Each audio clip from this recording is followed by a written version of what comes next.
Essula ey'omunaana.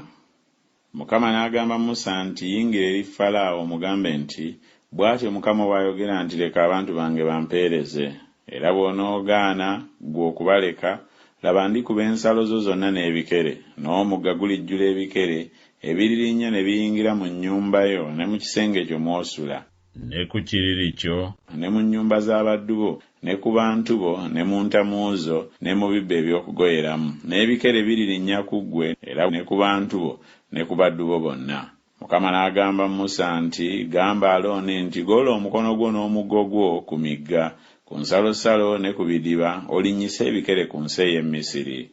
Alooni n'agoola omukono gwe ku mazzi g'e Misiri, ebikere ne birinnya ne bisaanikira ensi ey'e Misiri. N'abasawo ne bakola bwe batyo n'amagezi gaabwe ag'ekyama, ne balinnyisa ebikere ku nsi y'e Misiri. Falaawo n'alyoka abayita Musa ne Alooni n'ayogera nti musabe Mukama nziyeko ebikere nze n'abantu bange, nange naabaleka abantu baweeyo ssaddaaka eri Mukama. Musa n'agamba Falaawo nti olw'ekyo weenyumiriza ku nze, mu biro ki mwe mba nkusabira ggwe n'abaddu bo n'abantu bo ebikere bizikirizibwe ku ggwe ne ku nnyumba zo bisigale mu mugga mwokka? N'ayogera nti ku lwajjo. N'ayogera nti kibenga ekigambo kyo, olyoke omanye nga tewali afaanana nga Mukama Katonda waffe. N'ebikere birikuleka ggwe n'ennyumba zo n'abaddu bo n'abantu bo, birisigala mu mugga mwokka. Musa ne Alooni ne bava eri Falaawo. Musa n'akaabira Mukama ku lw'ebikere bye yamuleetera Falaawo. Mukama n'akola ng'ekigambo kya Musa. Ebikere ne bifiira mu nnyumba, mu mpya ne mu nsuku, ne babikuŋŋaanya entuumo n'entuumo, ensi n'ewunya. Naye Falaawo bwe yalaba ng'ebbanga weeriri ery'okuwummuliramu, n'akakanyaza omutima gwe, n'atabawulira nga Mukama bwe yayogera. Mukama n'agamba Musa nti gamba Alooni nti goola omuggo gwo okuba enfuufu y'ensi eba ensekere mu nsi yonna ey'e Misiri. Ne bakola bwe batyo. Alooni n'agoola omukono gwe n'omuggo n'akuba enfuufu y'ensi, ne waba ensekere ku muntu ne ku nsolo. Enfuufu yonna ey'ensi n'eba ensekere mu nsi yonna ey'e Misiri. N'abasawo ne bakola bwe batyo n'amagezi gaabwe ag'ekyama, balyoke baleete ensekere, naye ne batayinza. Ne waba ensekere ku muntu ne ku nsolo. Abasawo ne balyoka bagamba Falaawo nti eno y'engalo ya Katonda. Falaawo n'akakanyala omutima gwe, n'atabawulira nga Mukama bwe yayogera.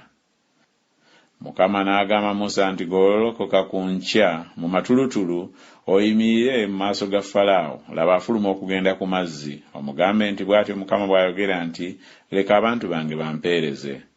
Naye bw'otoobaleke, laba ndikuleetera ebikuukuulu by'ensowera, ggwe n'abaddu bo n'abantu bo, ne mu nnyumba zo, n'ennyumba ez'Abamisiri zirijjula ebikuukuulu by'ensowera, era n'ebibanja mwe ziri.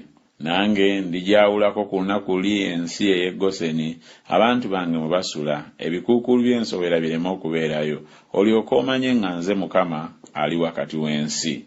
Nange nditeekawo okununula wakati mu bantu bange n'abantu bo. Jjo lwe kalibeerawo akabonero kano. Mukama n'akola bw'atyo, ebikuukuulu by'ensowera ne bijja ebizibu mu nnyumba ya Falaawo ne mu nnyumba z'abaddu be, ne mu nsi yonna ey'e Misiri, ensi n'efa ebikuukuulu by'ensowera. Falaawo n'ayita Musa ne Alooni n'ayogera nti mugende muweeyo ssaddaaka eri Katonda wammwe mu nsi eno. Musa n'ayogera nti si kirungi okukola bwe kityo, kubanga tuliwa ekyomuzizo eky'Abamisiri Mukama Katonda waffe. Laba bwe tulimu ekyomuzizo eky'Abamisiri mu maaso gaabwe, tebalitukuba amayinja. Katugende olugendo lw'ennaku 3 mu ddungu, tuweeyo ssaddaaka eri Mukama Katonda waffe nga bw'alitulagira. Falaawo n'ayogera nti naabaleka muweeyo ssaddaaka eri Mukama Katonda wammwe mu ddungu, wabula kino kyokka temugenda wala nnyo, munsabire. Musa n'ayogera nti laba nva mu maaso go, ndimusaba Mukama ebikuukuulu by'ensowera bijjibwewo eri Falaawo, eri abaddu be n'eri abantu be jjo. Wabula kino kyokka Falaawo aleme okweyongera nate okulimba obutaleka bantu baweeyo ssaddaaka eri Mukama. Musa n'ava mu maaso ga Falaawo n'asaba Mukama. Mukama n'akola ng'ekigambo kya Musa, n'amuggyirawo ebikuukuulu by'ensowera Falaawo, abaddu be n'abantu be, ne watasigala n'emu. Falaawo n'akakanyaza omutima gwe omulundi ogwo nate, n'atabaleka abantu.